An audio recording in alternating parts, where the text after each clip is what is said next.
Justin.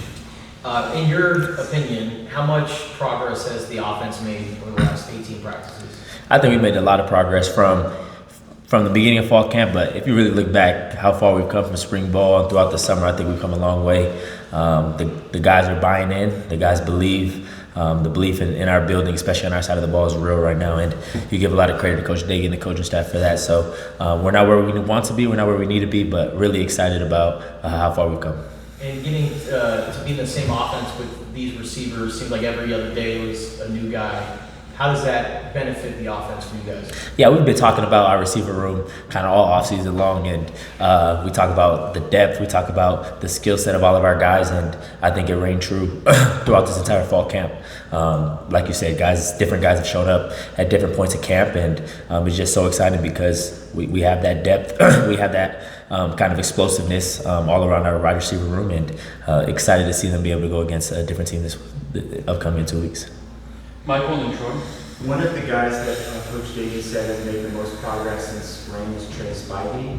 What are the areas where you have seen him grow the most in that time? Yeah, Spive in my opinion, he has something. He has like a generational talent in a sense because of his size, but more importantly, his body control and his competitiveness. So you saw glimpses of it throughout the spring, throughout the summer, and you kind of knew once he got settled in with the playbook and he stopped thinking so much, you're going to see big strides, and you kind of saw him take those strides throughout this fall camp. Unfortunately, Chris Hunter went down for a little bit of camp, but that gives you the opportunity for Trey Spivey to step in, and he did a fantastic job winning his one-on-ones. And like I said, as you see him kind of get more comfortable in the offense, get more comfortable in the scheme, you see that skill set start to take over. So he's playing extremely confident right now, and he's a weapon for us. Troy and David. One of the things that Brendan and the coaching staff talked about wanting to add to this group was speed during the offseason. So just your thoughts this whole entire training camp from the speed side of things, and what have you seen out there? I think if you look back at our numbers during the summer, you give a lot of Coach Carroll, the strength staff, a lot of credit because our team in general is super fast, and obviously Coach B and them did a great job recruiting these guys. But I think if you look at our receiver room and on our offense, you have guys like Javen Watley, Gio Richardson he's a speedster as well, and you just kind of Isaiah. Obviously, if we talk about speed, you got to throw Isaiah Mizell in the conversation. So you got guys, our top 5 to 10 in our receiver room can all run. And I think that's what makes it such a big of a threat. You have guys that can run by you. You have guys that can run great routes and attack the ball in the air. So that receiver room is impressive. And then a guy like DeCamera, just his growth from spring to now, and how that relationship is going, just seeing him progress so far in training camp. Yeah, KD, that's one of my best friends on the team for sure. We hang out a lot off the field. We've been able to build a great connection since he's got here, and he's always had the swagger, he's always had the confidence, and he's always had the kind of the work ethic and the physical mentality since he's got here. But you've seen him get more confident in the offense, and we've kind of, Coach Daggy and them kind of thrown him into a leadership role, and I think that's a little new for him. So he's definitely taken that and running with it. He's kind of the leader of the front right now, leader of the offense. So he's legit. David and Brian.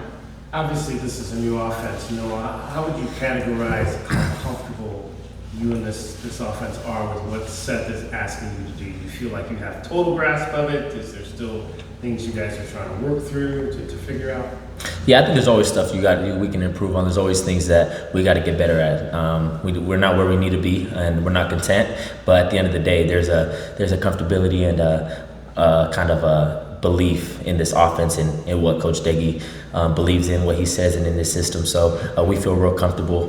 We feel like we have all the pieces that we need, and we feel like his scheme matches us perfectly. And then at the end of the day, Coach Daggy he's fantastic because his scheme is second to none. But he allows us to have a lot of input, and we get to say a lot of things that we're comfortable in and kind of have that open conversation. And you went against the Ones defense for a large portion of this camp. Well, what really stood out to you about the way that they approached it? Yeah, our defense is going to be so good. Man, it was tough to game plan against them. It was tough to watch film and just kind of figure out tells to get what coverage and where blitzes are coming from. Coach Danny G, he's special.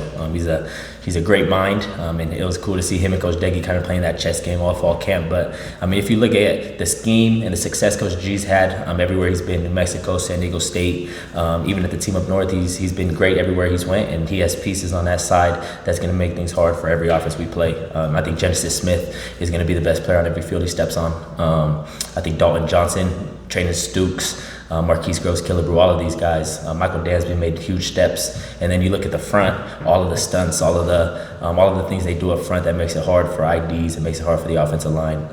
That defense is going to be a problem. Justin and then Michael. How have you evolved as a runner in Seth Davies' offense? Yeah, I think Coach Deg has more kind of drawn up runs for me than I've had probably in the past. It's still not too much, but I know that I feel like his offense fits me perfectly, and that's because he has things that kind of gets me in space and allows me to use my legs a little bit. And he's definitely kind of challenged me in that area to use it and to think of my legs as a weapon when I need to. I'll always be a pass first guy. I feel like that's my job. We have so many weapons on offense that if I get the ball in their hands, they're able to do things better than I am, but with the ball in their hands. But I definitely want to be more of a threat, and when they allow me to run, I'll use them. And then can you tell us about your connection with Auntie Benji and what she's done for the football program and her foundation coming up? Yeah, Auntie Benji's awesome. I'm glad you asked that. She's starting her nonprofit organization, the New Legacy Foundation, and it's just kind of a platform, and it gives Polynesian athletes all over the place, all over the world, an ability to, it creates opportunities for us. It gives us support. So she's been amazing. From the moment we got into Tucson, she's kind of been like our Tucson mother in a sense. She'll feed all of the Polynesian boys. Whenever we feel homesick, she'll bring cookies or brownies to us. And that's the root of our culture. The root of our culture is family and love. And Auntie Benji shows us that when we're away from home. Michael and then Jason. Your former teammate Jaden was here tonight. It's like a greeting. Barry's playing in the IFL championship game on Saturday. How would you describe how your relationship developed with him? At one point, you were his backup, and then he was your backup. Yeah, I think our relationship, from my perspective at least, has always been great. He's always been a big brother to me. He's always been a mentor for me.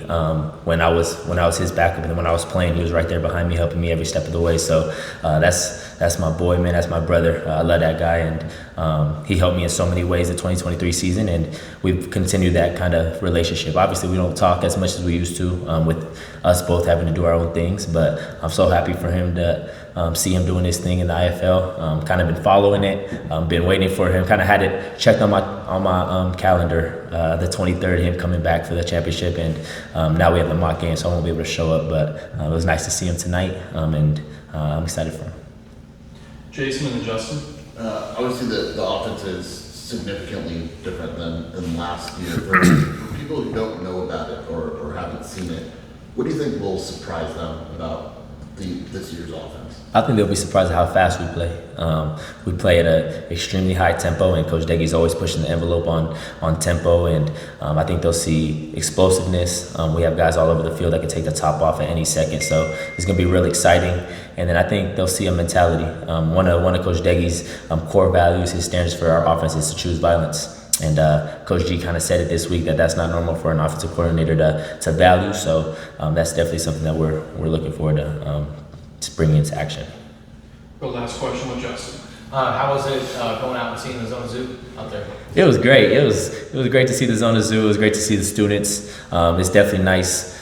We love Tucson, but I would be lying if I said it's not nice to see some life coming back to the city, especially the school, with students coming back. Got to talk to the students a little bit today, seeing students start to move in and stuff. And then obviously we have so much support from the band and from the Pride of Arizona. They do such a great job. You hear them day in and day out, all the way until 9 o'clock at night, practicing on Bear Down Field. So that's why they're one of the best in the country. And I believe Zona Zoo is one of the best student sections in the country. So we know they're going to do their job on Saturday nights. We got to do ours.